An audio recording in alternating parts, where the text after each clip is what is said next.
وما خلقت الجن والإنس إلا ليعبدون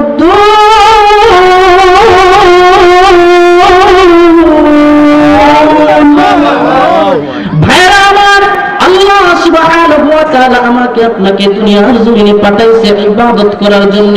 আল্লাহ কই দুনিয়ার মানুষেরা রে ওমা খালাকাতুল জিন্না ওয়াল ইনসা ইল্লা লিয়াবুদুন, আমি যে ইনসা সৃষ্টি করলাম আমি আল্লাহর ইবাদত করার জন্য। সুবহানাল্লাহ। পরে মুসা আলাইহিস সালাতু ওয়াস সালাম আল্লাহর কাছে ডাক দেয়া কই আল্লাহ ও গো মালিক ও আল্লাহ, জান্নাতে আমার বন্ধু হইবে কে? ওয়াজ বুঝতেছেন তো নাকি? জান্নাতে আমার বন্ধু হইবে কে? আল্লাহ ডাক দেয়া কয় পয়গম্বর জান্নাতে তোমার বন্ধু হইব একজন কসাই। কি? একজন কসাই। এবার মুসা আলাইহিস সালাতু ওয়াস সালাম তাজ্জব হয়ে গেলেন, আল্লাহ আমি এত পাওয়ারফুল একজন নবী, কারণ মুসা কালিমুল্লাহ আল্লাহর সাথে তুর পাহাড়ে কথা বলতেন, কথা বলেন ঠিক কিনা? আল্লাহ সুবহানাহু ওয়া তাআলা কয় মুসা রে যতই তাজ্জব হয়ে যাও না কেন একজন কসাই ব্যক্তি হইবে জান্নাতে তোমার বন্ধু। পয়গম্বর মুসা কয় আল্লাহ ওই ব্যক্তিটার পরিচয় আমি জানতে চাই। ও আল্লাহ ও মালিক ওই ব্যক্তিটার পরিচয় আমারে দিয়ে দেন। এবার পয়গম্বর মুসা আলাইহিস সালাতু ওয়াস সালাম ওই ব্যক্তিটার পরিচয় নিলেন। একটা ছোট্ট বাজারের ভিতরে চলে গেলেন। বাজারের ভিতরে চলে যাওয়ার পরে দেখতেছেন ওই ব্যক্তি গোশত বিক্রি করতেছে। সন্ধ্যা পর্যন্ত না আমল দেখার জন্য দাঁড়ায় রয়েছে। সন্ধ্যার সময় কিছু বুঝতে টুপলা নিয়ে যখন বাড়ির দিকে রওনা দিবে ইন দ্য মিন টাইমে বলতেছেন ও ভাই আমি কি আপনার বন্ধু হইতে পারি, সফর সঙ্গী, আপনার বাড়ির মেহমান হইতে পারি? আল্লাহু আকবার। আমি কি আপনার বাড়ির মেহমান হইতে পারি? কসাই ব্যক্তি আল্লাহর বান্দা ডাক দেয়া কয় ও আপনি কই আপনার চিনি না, তবু আপনি আমার বাড়ির মেহমান হইতে পারেন। এবার বাড়িতে নিয়ে যাওয়ার পরে ওই গোশতগুলি কসাই ব্যক্তি নিজেই রান্না করছে। নিজেই রান্না করার পরে রে ভাই রান্না করার পরে এবার নিজেই সুন্দর করে পাকাইছে, রুটি বানাইছে। বানানোর পরে মুসা পয়গম্বর এবার লক্ষ্য করে তাকায় দেখলেন একটা ছোট্ট কুড়ের ঘরের ভিতরে ঢুকে গেলেন।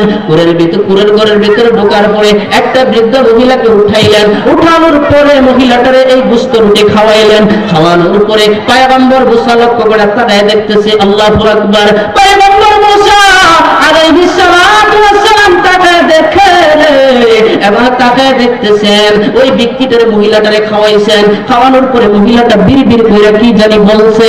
এবার কই এই মহিলা আপনার কি হয়? তো মহিলাটা আমার মা হয়। মহিলা আপনার মা হয় বুঝলাম, তো এই মহিলাটা যে বিড়বিড় করে কি বললো যদি একটু বলতেন।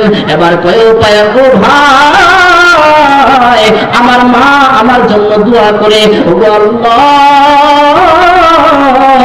ও মালিক ও আসমানের মালিক আমার এই গরিব সন্তান গোশত বিক্রি করে দিন যায়, আমার এই সন্তানটারে আপনি পয়গম্বর মুসার সাথে জান্নাতে বন্ধু বানায় দেন। আল্লাহু আকবার।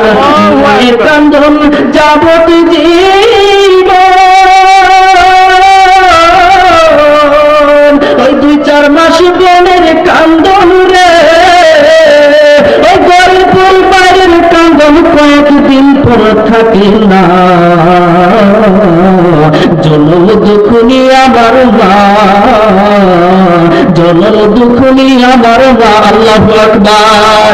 আপনারা কান্না পুরা হইলে পরে তবুও মায়ের গোলা জায়গা টান দিয়া মাই কুলে মায়ের প্রসবের ওই বুক বেঁচে যাই মন জ্বলে রে আমার সন্তানের লইয়া কুলে বুলে প্রসব চলত জনম দুঃখনি আমার মা, জনম দুঃখনি আমার মা। সিল্লায় আল্লাহু আকবার।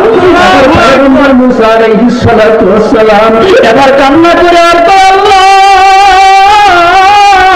এই বৃদ্ধা মহিলার দুয়ার কারণে আমি পয়গম্বর মুসার সাথে একজন কসাই ব্যক্তির হাসর হবে। আমি পয়গম্বর মুসার সাথে একজন কসাইয়ের বন্ধুত্ব হয়ে গেল। এবার পয়গম্বর দোয়া করে আল্লাহ আমার মা আমার জন্য দোয়া করে আল্লাহ আমার সন্তানটারে পয়গম্বর মুসার সাথে বন্ধু বানায় দেন। এবার পয়গম্বর মুসা কই ভাই তোর মায়ের দোয়া আল্লাহ কবুল করে দিয়েছে। দুনিয়ার মানুষের আরে মা অনুমতি করে যাদের আছে বড় ধন, মা বড় ধন, মা বড় ধন, মায়েরকে কষ্ট দেওয়া যাবে না। আল্লাহ সুবহানাহু ওয়া তাআলা মায়ের পায়ের নিচে জান্নাত রাখছে। নবীজি কয় মাই তোমার জান্নাত, মাই তোমার জাহান্নাম। যদি মা বাবার খেদমত করতে পারো তাহলেই তুমি জান্নাতি হয়ে যাইবা। এখন তো মা বাবার খেদমত করি না, সুন্দরী বিবি পাইয়া, মোবাইল ফোন পাইয়া, এমবি টাকার জন্য, বিভিন্ন টাকার জন্য আমরা মা বাবাকে কষ্ট দেই। কথা বলেন ঠিক কিনা? যুবক ছেলেরা তো এখন এতটাই মোবাইলের পাগল হয়েছে,